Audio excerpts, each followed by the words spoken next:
Bismillahirrahmanirrahim. Assalamu alaikum, guys. First of all, Happy New Year to all of you, and I hope the New Year brings you prosperity. And I am here, and my team is here to help you out in achieving your goals in 2019. So, this is the most important forecast we write every year. 2018 बड़ा अच्छा साल रहा for real estate. You know, लोगों के बहुत सारे different opinions हैं, but personally, in my personal experience, 2018 के अंदर बहुत अच्छे सेक्टर्स के अंदर रियल एस्टेट ने ग्रो किया. एंड येस, इवेंचुअली जो इकोनॉमिक हमारा मेल्टडाउन था in terms of PKR depreciation, उसने हमारे रिटर्न्स को ज़रूर अफेक्ट किया है, बट स्टिल हम successfully we were able to hedge against it और हमने कुछ प्रॉफिट्स गेन किए. अनफॉर्चुनेटली इस तरह की पीकेआर डेप्रिसिएशन को हम फोर्सी नहीं कर रहे थे, and even then we were able to sustain it. इंशाल्लाह ताला इन 2019 पीकेआर स्टेबलाइज्ड होगा and it will not depreciate. Rather there are chances कि जनवरी फरवरी के अंदर पीकेआर के जो है वो थोड़ा सा बेहतर हो against the dollar. So coming on to the important things in as far as investment in Pakistan is concern, पहले बात कर लेते हैं रेजिडेंशियल प्लॉट्स की. डीएचए के अंदर, डीएचए के अंदर अगर आप रेजिडेंशियल प्लॉट्स की बात करें तो आई बिलीव के फेज 6 जो है वो नॉमिनल रहेगा. I am not going to talk about phase 5 because everyone knows is going to grow. It's a mature property, इसके अंदर कोई आपको मेजर इफेक्ट्स नहीं मिलेंगे. कमर्शियल प्रॉपर्टीज भी वहाँ पे इंक्रीज कर चुकी हैं. सो फेज 6 के अंदर जो है वो देयर आर चांसेस कि रियल एस्टेट जो है वो 10-20% ग्रो करेगी and it is best place to make your home. So there we are. उसके बाद आप फेज 7 के अंदर, जब phase 7 will relatively remain slow और उसके अंदर आपको जो है शायद इतने ज़्यादा प्रॉफिट मार्जिन इन्वेस्टमेंट के लिए इतना अच्छा नहीं है, but for making a house आपके अपने पर्सनल यूज़ के लिए मेरा ख्याल है that is the best phase. क्योंकि जिस कॉस्ट के अंदर आप फेज 7 में घर बना सकते हैं, उस कॉस्ट के अंदर प्रॉब्ली आप फेज 5 में या फेज 6 में शायद प्लॉट खरीद सकते हैं.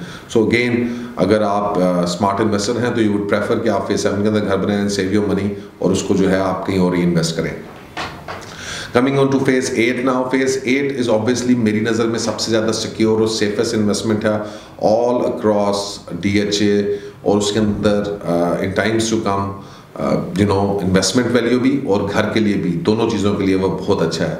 बट टाइम लाइज 2019 के अंदर आई am not seeing a huge growth जो है फेज 8 के रेजिडेंशियल प्लॉट्स के मामले में, बट सर्टनली 10-20% प्रॉबेबल ग्रोथ जो है आप प्लॉट्स में आप देख सकते हैं. पिछले एक साल में ऑलरेडी जो है तकरीबन 10% ग्रोथ हुई है, and certainly that is going to replicate in 2019 और शायद थोड़ी सी ज़्यादा स्पीडी हो. हाउएवर इन 2020 एंड 2021 शायद ग्रोथ ऑफ फेज 8 ज़्यादा हो जाए. पर नाउ कमिंग बैक टू 2019, हमारे पास जो नेक्स्ट सेक्टर है वो कमर्शियल इन्वेस्टमेंट्स का. कमर्शियल इन्वेस्टमेंट्स में आपने देखा है एमबी पिछले साल बहुत तेज़ी से इम्प्रूव हुआ. उसके अलावा अगर आप थोड़ा सा दूसरी जगहों के ऊपर जाएं पुराने फेजेस में, तो फेज़ 4 का जो डबल एफ का कमर्शियल है, जहाँ पे हमारा अपना ऑफिस भी है, उस एरिया के अंदर कमर्शियल की प्राइसेस बहुत ज़्यादा तेज़ी से ऊपर गई. फेज़ 5 के अंदर भी कमर्शियल जो है मेच्योर प्रॉपर्टीज़ वो इम्प्रूव की. फेज़ 6 के अंदर जो है कमर्शियल प्रॉपर्टीज़ इम्प्रूव की, ठीक है. लेकिन फेज़ 8 के अंदर प्राइसेस स्टेबल रही, रादर नीचे आई हैं 18 के अंदर, एंड सिमिलरली फेज 7 के अंदर प्राइसेस जो है वो नीचे आई हैं. So that gives a clear indication कि डेवलप्ड जगहों के ऊपर जहाँ पे एक्टिविटीज़ आज एग्जिस्ट करती हैं और रेंटल पॉसिबिलिटीज़ हैं, वहाँ पे कमर्शियल प्रॉपर्टी जो है वो प्रॉस्पर कर रही है. तो सिमिलरली फेज़ 5-6 के अंदर से वक्त एमबी के ऊपर, मेन के ऊपर 12-12.5-13 करोड़ रुपए तक की प्राइसेस हो गई हैं. और लेकिन बाकी जो फेज़ 6 का कमर्शियल है, लेट्स CCA 1 CCA 2, उसके अंदर प्राइसेस में फ़र्क नहीं पड़ा. फेज 6 के हिसाब से वहाँ पे डिफेंस ट्राई कमर्शियल्स भी बेसिकली लॉन्च हुए हैं, which are mentioned here separately. Instalments के ऊपर 3 साल के इंस्टॉलमेंट्स के ऊपर प्लान्स हैं. If you want to invest there, I think if you don't have the money right now, cash money, it is a very good option and very good alternative for that matter. 2019 के अंदर commercial activities में कहाँ पे हम पैसे देख रहे हैं, आई थिंक के MB is again valid investment till now. कुछ जगह हैं एमबी के अंदर जहाँ पे आप इन्वेस्ट कर सकते हैं. सिमिलरली अगर आपके पास पैसे आज कैश में नहीं हैं बट आपको 1-2 साल में आने हैं, तो you can get into Raya commercial as well. और जो तीसरी लोकेशन जिसको मैं मेरे ख्याल में जो इस वक्त आहिस्ता आहिस्ता जो है वो प्राइसेस जिसकी कम होती जा रही है, अंडर प्राइस होती जा रही है, that is Broadway commercial. Considering के 4 मरला कमर्शियल प्लॉट अभी 13 करोड़ रुपए का मेन रोड के ऊपर, आपको 14-15 करोड़ रुपीस में ब्रॉडवे के ऊपर जो है वो कमर्शियल मिल जाता है। तो 2018 के अंदर आई वुड होप कि ब्रॉडवे के अंदर जो है वो इन्वेस्टमेंट बढ़े, and I believe so that is pretty much possible. लेकिन you know I am not sure, I think कि शायद ब्रॉडवे कमर्शियल जो है वो 2019 में इतना ज़्यादा अच्छा रिस्पॉन्स ना दे, कंसिडरिंग के मार्केट के अंदर वहाँ पर रेंटल कंडीशंस अभी इतनी फेवरेबल नहीं है फॉर कंस्ट्रक्शन ऑफ प्लाजास।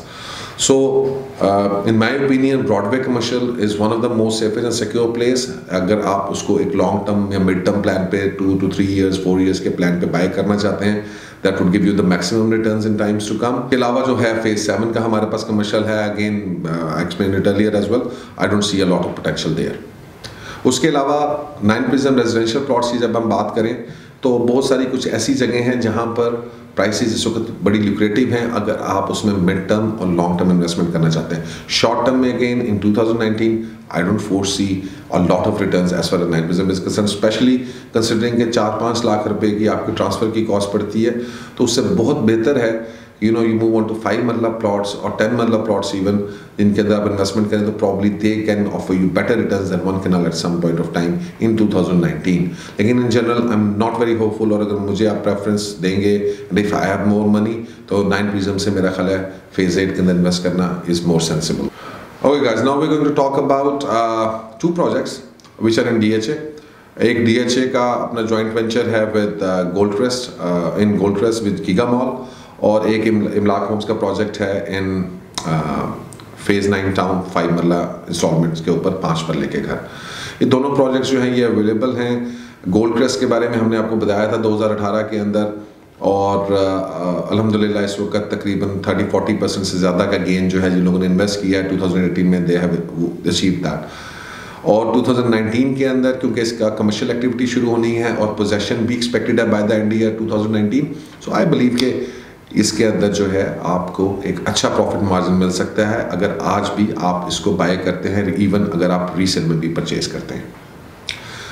उसके अलावा इमलाक होम्स ने बेसिकली एक प्राइवेट वेंचर है, और ये DHA लाहौर के 9 टाउन के अंदर 5 मरला के प्लॉट्स लेके हमने इंस्टॉलमेंट्स के ऊपर लोगों को फैसिलिटेट किया है ताकि लोगों को दूसरी सोसाइटीज़ की तरफ ना देखना पड़े, और अगर वो DHA के अंदर जो है वो घर बनाना चाहते हैं तो उनको हम 5 मरले का फैसिलिटेट कर सकें। It's a very good project. Prices जो हैं वो बड़ी रीज़नेबल हैं, और जो आज के टाइम में कैश पेमेंट के ऊपर प्राइसेस हैं वही प्राइसेस इंस्टॉलमेंट्स में आपको इमलाक होम्स ऑफर कर रहा है। दूसरी बात यह है कि हर साल एवरेज के ऊपर plot price plus construction price जब एड ऑन होती है तो 10 to 15%, 20% जो है प्राइस इंक्रीमेंट होता है किसी भी डेवलपिंग फेज के अंदर जहाँ पे घर बन रहे होते हैं। तो आपके लिए अच्छी अपॉर्चुनिटी है, अगर आपके पास आज पूरे पैसे नहीं हैं तो आप 2-2.5 साल की इंस्टॉलमेंट्स के ऊपर जो है अपना घर आज की टुडेज मार्केट प्राइस के ऊपर आप लॉक करा सकते हैं, और इंशाल्लाह ताला बाय 2 years वो प्राइस जो है वो 15-20% तक या उससे ज़्यादा भी 25-30% तक रेस कर चुकी होगी। So that's again valuable investment which you can do today. उसके बाद defence tri commercial we have already explain to you. We are going to go out of DHA now and we are going to talk about 3 major places DHA, Peshawar, Multan and Gujranwala. सो पेशावर जो है actually 2018 का it has been crown jewel of our investments, और उसके अंदर अल्हम्दुलिल्लाह we purchase files 51-52 lakh rupees, और इस वक्त जो फाइल्स वहाँ पर प्लॉट्स जो हैं वो मिनिमम भी 65-70 से है and then goes upward till 90 lakh rupees. सो Peshawar is going to remain that way in 2019, और मेरे ख्याल में वहाँ पे 20-30% इंक्रीज अभी आप और देखेंगे इन 2019। उसके अलावा वहाँ पे मिनी बैलेट भी एक्सपेक्टेड है somewhere in April, and again that is going to add money to affidavit files अगर आप एफिडेविट फाइल्स में इंटरेस्टेड हैं। कमिंग टू मुल्तान ने अपनी बैलेटिंग अनाउंस की थी 2018, एंड हमने भी सोचा था कि 2018 में बैलेट होगा, बट नहीं हुआ, और ballot has been delayed in 2019। Date अभी तक नहीं दी गई, but possibly end of first half जून-जुलाई तक पॉसिबल है कि जी मुल्तान अपनी बैलेट कर दें। And if Multan does it balloting again, मेरा ख्याल है it's a very good and valid investment, और छोटी इन्वेस्टमेंट और सॉलिड इन्वेस्टमेंट है, and it will give you returns in 1-1.5 year, और आपको बड़े अच्छे सॉलिड रिटर्न्स जो है 30-40% आपको मुल्तान से मिल सकते हैं। गुजरांवाला आई थिंक आज के टाइम फ्रेम में 2019 में शायद इतनी अच्छी इन्वेस्टमेंट नहीं है, एंड अगर मुझे सेलेक्ट करना है to invest somewhere, I would prefer कि मैं मुल्तान में इन्वेस्ट करूँ rather than in Gujranwala. So I would say refrain from investing in Gujranwala in 2019, और आप मुल्तान के ऊपर फोकस करें, पेशावर के ऊपर फोकस करें. That will be much better for your investments. Now, finally, coming over to Gwadar. Gwadar के अंदर, I've always been a fan of Gwadar, and I believe कि बहुत अच्छी investment opportunities Gwadar में exist करती हैं. 2018 इतना अच्छा साल नहीं रहा ग्वादर के लिए. 2019 में भी मैं कोई उसके अंदर जो है मेजर प्राइस इंक्रीज या रियल एस्टेट के मामले में कोई जंप से बबल्स बनते हुए नहीं देख रहा. पॉसिबिलिटी लेकिन 2019 में किसी वक्त भी हो सकती है. And for that matter I think कि अगर आपका पोर्टफोलियो का थोड़ा सा हिस्सा आप ग्वादर में इन्वेस्ट करें सेफ एंड साउंड जगहों के ऊपर, जिसमें मैं सिर्फ रेकमेंड करता हूँ संगार हाउसिंग स्कीम, और उसके अलावा ओपन लैंड, और ओपन लैंड के भी छोटे पीसेस नहीं. इफ़ यू कैन बाय 10, 20, 25 एकड़ together and that's good enough. So इन दो जगहों के अंदर आप इन्वेस्ट करें. उसके अलावा अगर जिना एवेन्यू कमर्शियल या मरीन ड्राइव कमर्शियल्स भी हैं, वो they are also very good valid investments, लेकिन वो फिर पैसे ज़्यादा हो जाते हैं. This is all as far as 2019 is concerned. इसके अलावा जब भी कोई चेंजेस आती हैं या कोई अपॉर्चुनिटीज़ एग्जिस्ट करेंगी या बनेंगी, तो इंशाल्लाह ताला हम आपके सामने लेकर आएंगे और आपको बताएंगे ताकि आप लोग उसमें इन्वेस्ट कर सकें. So guys, that's all. I wish you all good luck and prosperous 2019. Take care and Allah Hafiz.